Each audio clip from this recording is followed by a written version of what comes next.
दूध उत्पादक शेतकऱ्यांच्या आंदोलनाचे पडसाद विधान भवनाबाहेर उमटलेले आहेत। मुंबईमध्ये विधान भवनाबाहेर दूध ओतून आंदोलन करण्यात आलेले आहे आणि यावेळी सरकार विरोधात जोरदार घोषणाबाजी सुद्धा करण्यात आली आहे। तर आंदोलकांची पोलिसांकडून सध्या धरपकड ही सुरू आहे आणि एकंदरीतच आपण बघतोय राज्यभरात सध्या दूध उत्पादक शेतकरी चांगलेच आक्रमक झालेले आहेत।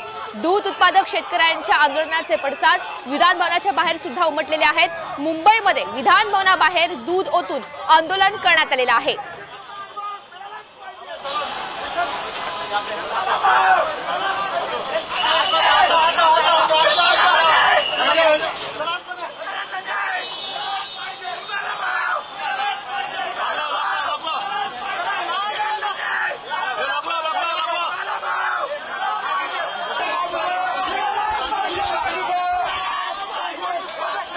तर आपण सध्याची ही दोन दृश्य बघतोय। विधान भवनाबाहेर शेतकरी हे आक्रमक झालेले आहेत। दूध ओतून सरकारचा निषेध व्यक्त करण्यात आला आणि दुसरीकडे संभाजीनगरची ही दृश्य दूध दरवाढीची मागणी लावून धरण्यात आली आणि शेतकरी चांगलेच आक्रमक झालेत।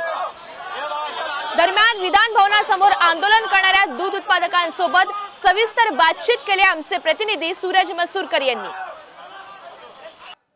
विधान भवनाबाहेर दूध उत्पादक शेतकरी आक्रमक झालेले होते। दूध ओतून त्यांनी सरकारचा निषेध केला होता। थोड्या वेळापूर्वी विधान भवनाबाहेर त्यांनी हे आंदोलन केलं होतं आणि त्यांना आता पोलिसांनी ताब्यात घेऊन आझाद मैदान पोलीस चौकीमध्ये आणलं गेलेलं आहे। आपल्यासोबत ते आंदोलन करते आहेत, आपण त्यांच्याशी बातचीत करणार आहोत। दादा, काय सांगाल, काय मागणी होती आणि कशासाठी तुम्ही हे आंदोलन केलं होतं? रामकृष्ण हरी। आज आमच्या प्रमुख 3 मागण्या आहेत राज्य सरकारकडे। जसं राज्य सरकारनं शेतकऱ्याच्या दुधाला 34 रुपये हमीभाव मंजूर केलेला आहे, तो 34 रुपये हमीभाव कुठेतरी शेतकऱ्यांना देण्यात येत नाही आहे।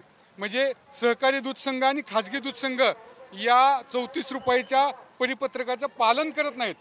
या खाजगी दूध संघावर आणि सहकारी दूध संघावर कडक कारवाई झाली पाहिजे, त्यांचं परवाना रद्द झालं पाहिजे, त्यांना शिक्षा झाली पाहिजे, त्याच्याशिवाय त्यांना अक्कल घडणार नाही। आदरणीय देवेंद्र फडणवीस साहेबांना, आदरणीय शिंदे साहेबांना विनंती आहे की तुम्ही दुग्ध विकास मंत्री राधाकृष्ण विखे पाटलांना सांगा आणि माझ्या राज्याचं हे संकट घालवा। दुधाला 34 रुपये हमीभाव मिळाला पाहिजे, जे राज्य शासनाने निर्धारित केलेलं आहे।